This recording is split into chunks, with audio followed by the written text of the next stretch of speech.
Perfect. Who better than Derek, Pat, Andrew, the wrestling crew? Man, they bout to put an end to y'all careers like a finishing move. They bout to give y'all facts on these cats that's fighting on these mats. Y'all can't see them like John Cena. Even if y'all had 20/20 vision, y'all better listen, pay attention, and take notes down, and realize that it's not your time now. And watch these three kings take the crown. Hey, hey. What are you waiting for? Sitting there waiting for a great wrestling podcast?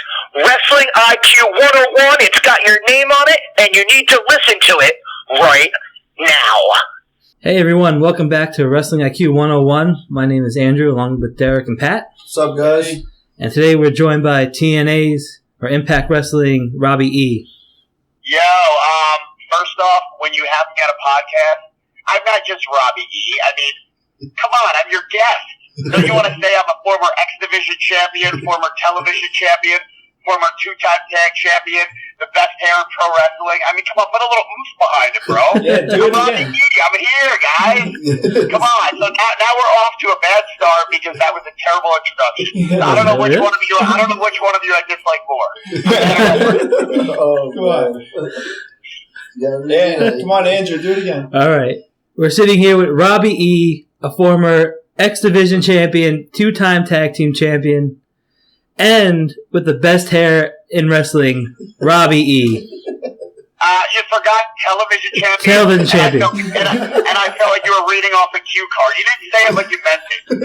So I'm gonna demand you to do it one more time, and then we're gonna continue with this interview one more time. There you go. One more time. All right. We're sitting with Robbie E., a former television champion, X Division champion, two-time tag team champion, and the best hair in wrestling. Whatever. I give it a 6 out of 10. 6 out of 10? Whatever. Oh, man. Robbie E., how's everything going, man?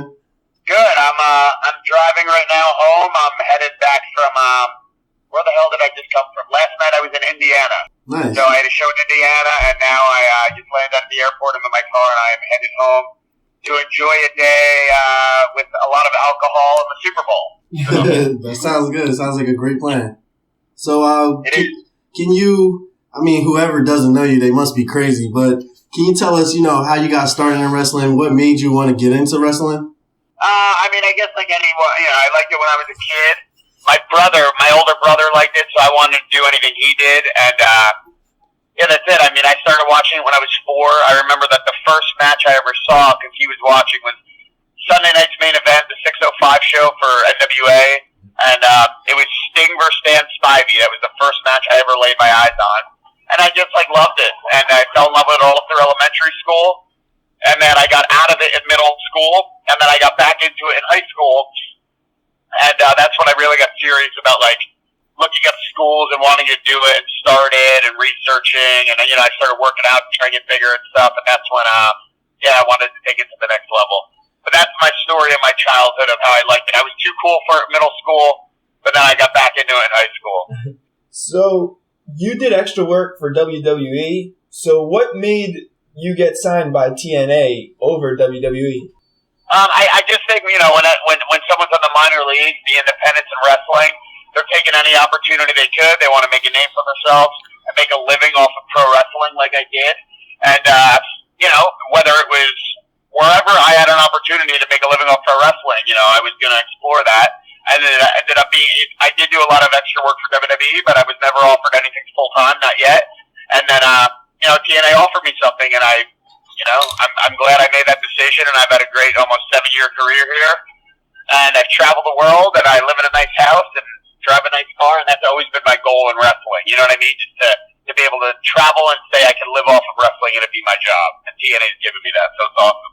So, Robbie, let me ask you, when you saw the 6-sided ring compared to the 4-sided ring, is that something you have one that you enjoy better? Well, to be honest, in my personal opinion, I'd probably like a 4-sided ring better, but it's hard to stand out in 2017, and anything different is good. And the 6-sided ring is different, and it stands out, and it makes it different than everyone else. So if that's a good thing, and it attracts more people to us, or makes it more memorable, then so be it.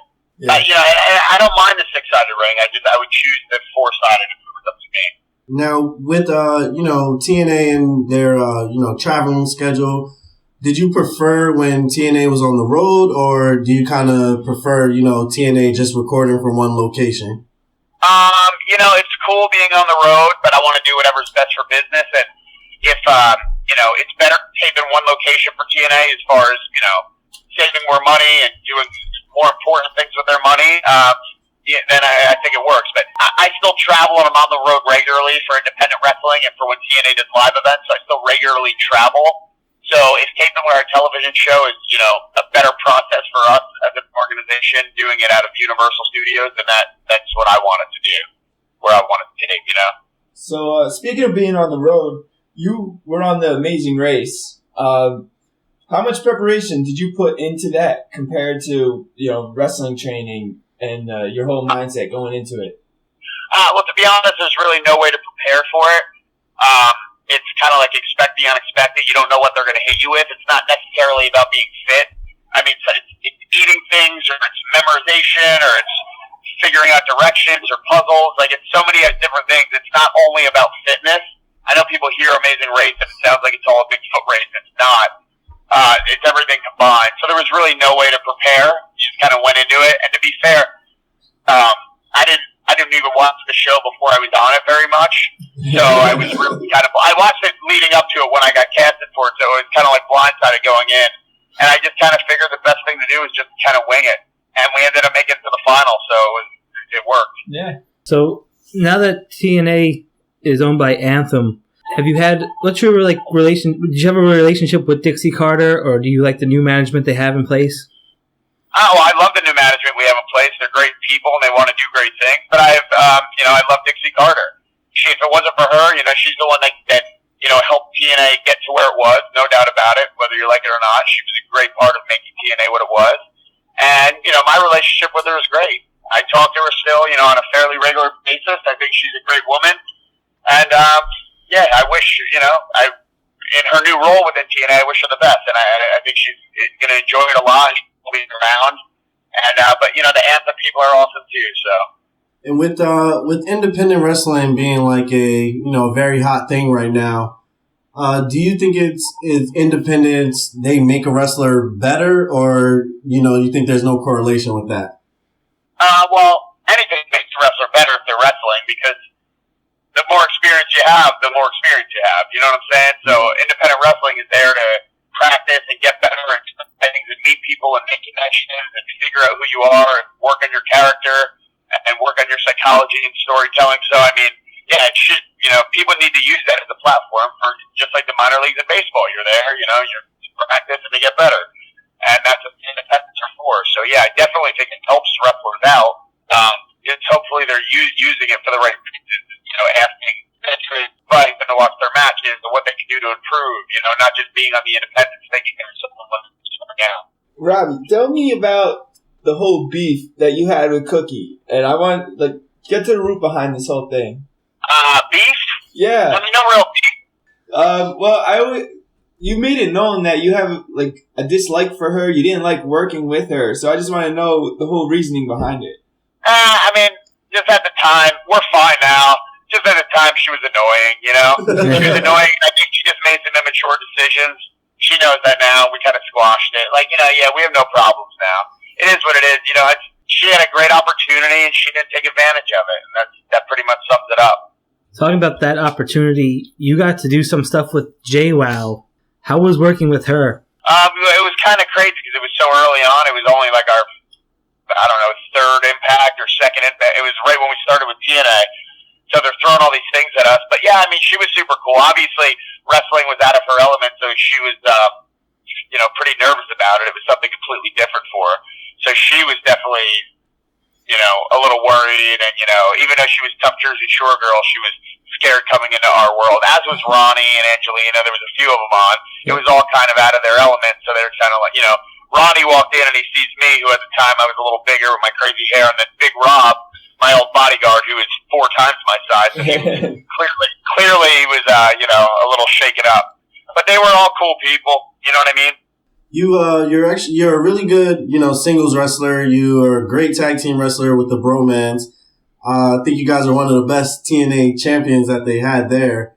I was just wondering, what do you kind of prefer? Do you prefer being a single, or do you prefer being in a tag team? You know what it is? 50-50. I like doing singles, but I mean, I loved my stuff with the Bromans and with Big Rob. It could go either way, It's always good to change things up. So right now I'm doing single stuff and I like it, but I also like tagging. It's there's not one over the other. I like them both for different things. Okay, and kind of how did you and Jesse Goddard, how did you guys get put together as the Bromans? I think kind of just we kind of were becoming closer friends, traveling and stuff together outside of wrestling, and then that we acted the same. And I think just everyone, TNA and the writers and the heads up kind of saw that and just kind of said these two are like, at the time, we would both go out and party together and do the same kind of stuff. So our lifestyles were similar at the time. So I think they were just like, we got to put this has to happen on air. You know what I mean? Yeah, definitely.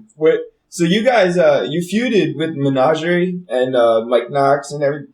So I want to know about your fear of clowns, this whole thing, how far it went.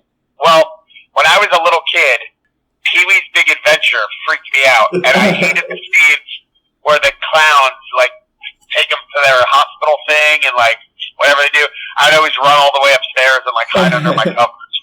So I'm still freaked out by clowns. I hate clowns. They're not happy people. They are evil. And, that is it. I don't bring clowns around me. That movie would freak a lot of people out. Yeah. I don't know, oh my God, now I have baby twins and they're not seeing that movie ever. Yeah, I haven't ridden a bike since. Yeah, right? So, when you got to TNA, you had guys like Hulk Hogan there, Ric Flair. Did you have a relationship with those guys? Did they ever critique your matches or give you advice? Yeah, well, they did. They did without asking, but then if you wanted them to really get into it and watch your stuff, they would also. Very approachable guy, super cool. Hogan's the man. Flair's super cool. You know what I mean? They were all laid back and happy to be there and wanting to help and wanting to pass on their knowledge and stuff. Flair would tell a lot of cool stories and would party with us after the shows. And then, Hogan too, man. Nothing but good things to say about them. It was the same with Sting and any of the veterans that were there. They were egos were left at the door. They were there to be a part of the team. So I want to ask, with TNA, when you first got there compared to being there now, how do you feel, the talent level is there compared to when you first started? Because there were a lot of great guys there when you started. Well, yeah, there is, and it sucks that we've lost a lot of the guys over the years, and they're doing what they're doing, so that's great. But our roster from head to toe is still stacked with talent. I think those guys that left were the originals, and they kind of stood out more with the style that has become what wrestling is now. So so it sucks that they paved the way. So it sucks that they left. But we have guys that are very, very talented, doing the same stuff that I think still, are going to be way mega stars. Trevor Lee and Andrew Everett and Edwards, had to run as the champion. We still have so many stars in our company and so many untapped stars, and there's a whole bunch of new ones coming. And, I think our rosters, I don't think there's been a time where our roster hasn't been stacked. Speaking of that, you and EC3 kind of go back and forth all the time, but you guys are friends. Yeah, go into that relationship that you guys have. Me and EC3 have kind of a love-hate relationship. We're best friends, but we hate each other, and we try to one-up each other and be funnier than each other, and we call each other out on what we are, which is me, a two-timing, scumbag, and him, ass-kissing, do whatever he's got to do, bring bottles of wine to the office, whatever he's got to do to get to the top kind of scumbag. So we're both scum in different ways, as where I'll just lie and steal from people, and he will just kiss people's asses. The difference is I'll steal from Cracker Barrel, he won't, Did you ever have opponents in TNA that you wanted to work with that you didn't get a chance to? To be honest, not really. I'm pretty sure in all my time that I've been there, I pretty much have been in the ring with everyone there. I got to do some backstage stuff with Hogan, because obviously he wasn't wrestling. I get to be in the ring with Sting and Angle and Van Dam and AJ and Joe and, all the top guys that were there I get to work with, and then yeah, I mean, I think I pretty much covered everyone. Yeah, it's pretty crazy. And what's crazy is I'm actually now in, I think, like the top 5 people who have been in the company the longest. So it's pretty wild. Time flies. But, Storm obviously has been there longer, and that's pretty much, I mean, me, Storm, I mean, Gail has been in and out, but she's been there longer. But, I mean, I feel like that's it. The referees, Earl and Brian have been there longer, but I'm pretty much up there. It's crazy. So how do you feel kind of like being in that role? Because, like you said, you're kind of like the veteran leadership at TNA now. How do you feel being in that role? It's awesome. I mean, it's cool for people to come to me for advice and ask for ideas. And I always try and give my feedback to help guys build characters and stuff. And, yeah, it's a good feeling. And like I said, it doesn't even feel like it. I have to remind myself that I've been there longer than most people, and I've been there almost 7 years. It's crazy. Time flies. When it was the opposite, when you were in the opposite position, who was one of the guys that you looked at in the locker room as a mentor? Joe, AJ, those were the guys, when I first got there. Yeah, Joe, AJ, Bobby Roode, EY, I'd say those 4. And have you, kind of talking about AJ Styles, and have you ever thought about, like going over to like New Japan or, any other like independent circuit? It is what it is. Again, right now I'm contracted to TNA. I have a great deal. I have a great life. I wouldn't change anything right now. Everything's going good for me. I've, knock on wood, great health, and everything's perfect in my life. So I'm not even looking in to other options right now to change that. You know what I mean? Who came up with "Here Comes the Boom"? I mean, we were saying boom. Me and Jesse were saying boom. We always said it to each other anyway, and then we just brought it on the TV. But yeah, I guess I just added that. I guess I just came up with it and added the "Here Comes." Yeah, and just started doing it. But I think I'm fading away from the boom. It's a new Robbie. It's a mean Robbie. It's a manly Robbie. I got a new side to me now. Did you like teaming up with Grado for those vignettes and matches? Yeah, you can't not like Grado. When I first met him, I couldn't stand him because I thought he was trying to take my spot. My spot is the funny guy. And he was like, he knew I hated him, and he was just like asking me why I hate him and stuff, and I would just no-sell him, and he would try to hang out with me after the shows when we were all partying, and I would just not talk to him, and he'd be annoying with bad stank breath in my face. And then finally, everyone liked him, but somehow I just fell for him, and I liked him. He's funny. I can't deny it. He's a great guy. So it was fun teaming with him. But he's still a fat boy that has to lose weight. So you've had every title, as Andrew knows now. So I knew the title. Not the world title. Not the world title. Yes. So what I want to know is, if you could have one title, whether it is biggest throb, best hair, world title, any title, what is it that you would add to your resume? Biggest scumbag. Biggest scumbag. Well, yeah, we're from Jersey, so that's not hard to do. Where are you guys from in Jersey? From New Brunswick area, East Brunswick. Yeah, I'm from like the shore area. The shore area. Where shore area? I live in like Brick. Get out of here, do you? Yeah. Oh boy, I'm going to expose myself. We'll talk after. We might be close to each other. Yeah, neighbors. So this thing has always kind of been one of the things that I always heard about you, like comparisons to Zack Ryder. Does that stuff ever bother you? Nah, people are going to write dumb stuff on Twitter and stuff. Stuff on the internet doesn't really bother me. And to be fair, if you really did pay attention, I mean, we're 2 different television shows, so even if you thought characters were similar, that's normal. But even beyond that, our characters aren't similar at all. One is from New York, one is from New Jersey. They wear different outfits. They have different hair. You know what I mean? They're actually nothing like each other. And Jersey Shore people that party in the summer are completely different from New Yorkers who party in the summer. Yeah. Depending on, if you're partying in the Highland. I don't know what kind of New York guy where he would be partying, but I don't think that the characters are similar really at all. Besides, they're 2 guys that say the word bro, but so many people don't say bro. You know what I mean? So, can you tell us, what's on your list of things that you want to accomplish this year with TNA? Just, to be taken more seriously is for my wrestling ability. You know what I mean? I've always been more of a funny guy, and it's cool because I do that well, but I'm also a really good wrestler. It's about confidence in and outside of the ring, and I know that I am. So I like to be able to showcase that more and just, add the world title to my title reigns, and then I'll be a Grand Slam champion. I can say I've held every title. So, and then the next time I'm on the show, hopefully you won't friggin' F it up, and you can give me a proper production. Nice. Okay, so I have a fun question for you. Can you tell us about the time when you channeled your inner Tupac and became Crazy Click and dropped the Bad Boy diss? How do you know about that? I did my research on you, man. I did the homework. I'm not Andrew. He doesn't know stuff. I know everything. Crazy Click was my rapper when I was in middle school. Me and my brother wrote a rap song, but he was dissing Bad Boy Records. Yeah. So my rap name was Crazy Click, and we wrote a song dissing Bad Boy Records. But I mean, I can't spit those lyrics. That's come on, bro. That's for another episode too, man.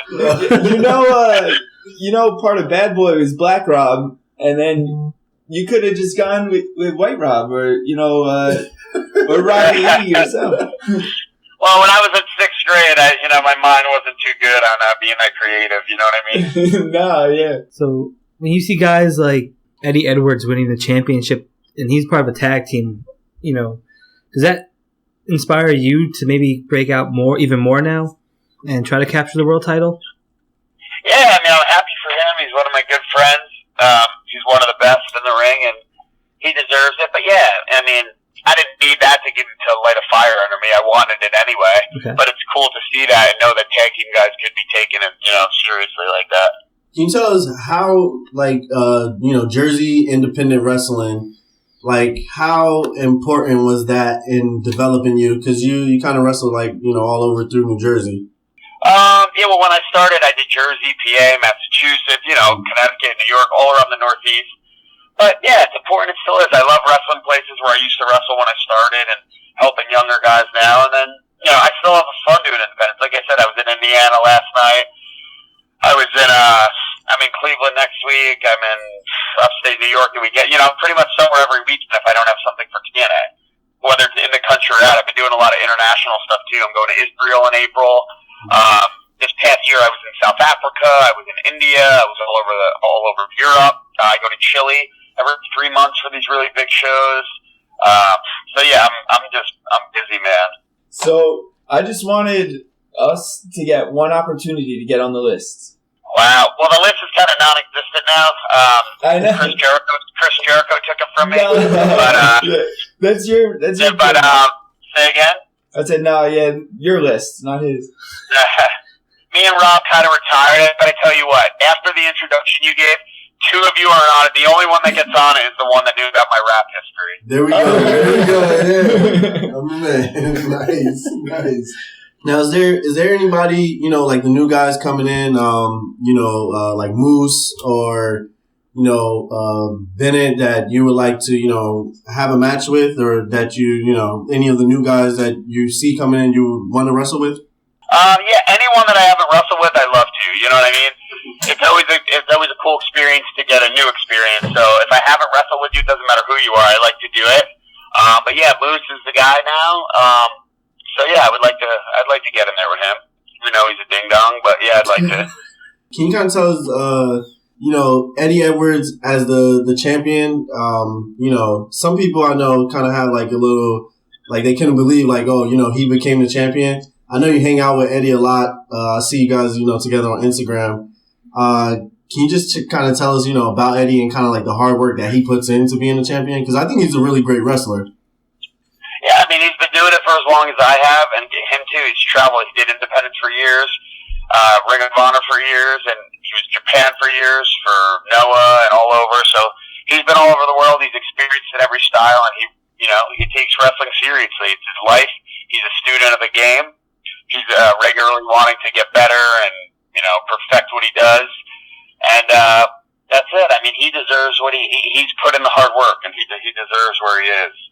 What is your take as far as, working with like the Hollywood types, like the people from the Jersey Shore, do you want to avoid that sort of thing, and do you hate it, or do you not mind it compared to working with like regular wrestlers like Big Rob or Goddard's? No, I mean, Jersey Shore people are obviously just in for one-time appearances for the most part. So yeah, I'd rather be with real wrestlers, of course. But it's always fun to get in there and mix it up with someone, who, and it's always good for us too, because, they had a following from Jersey Shore, they were big, so then they got their viewers to watch our show, so it's always good to do some cross-promotion. And it's exciting that some new eyes are on the product. And how much of, because we know you're from Jersey, how much of, that the character that you played, the Jersey Shore character, how much of that was actually you? Well, I'm 33 now. Yeah. So when I was younger, it was all me. I mean, I was everywhere, bro. All over Seaside and Point, and I lived at DJ's at Belmar. That was like my life. But now that I'm older, I got kids, married. It's a little different, but it's still in me somewhere. It's just now my wife will yell at me if I act like that. You know what I mean? Yeah.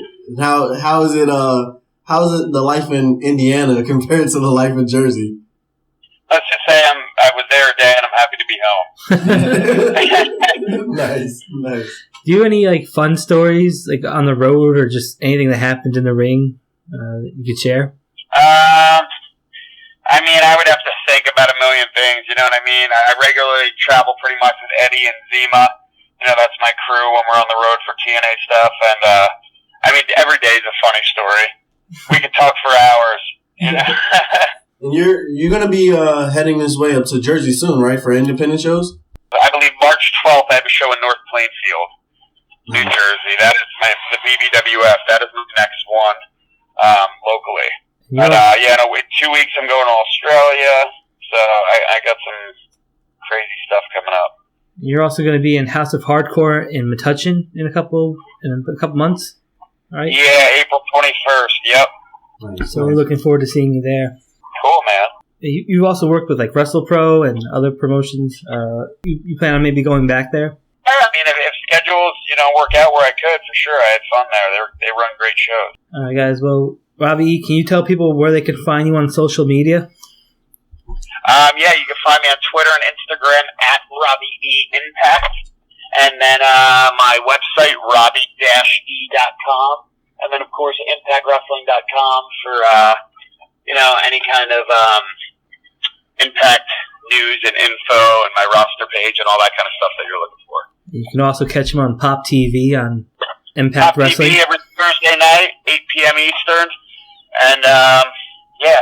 And if you like this page, leave a subscribe and leave a comment, and follow us on Facebook and Twitter and Instagram at WrestlingIQ101, or check out the website, WrestlingIQ101.com. Robbie E, man, we thank you for, taking the time with us, answering all our questions. We appreciate everything. Yeah, thanks, Robbie. Yeah, thank you. All right, guys.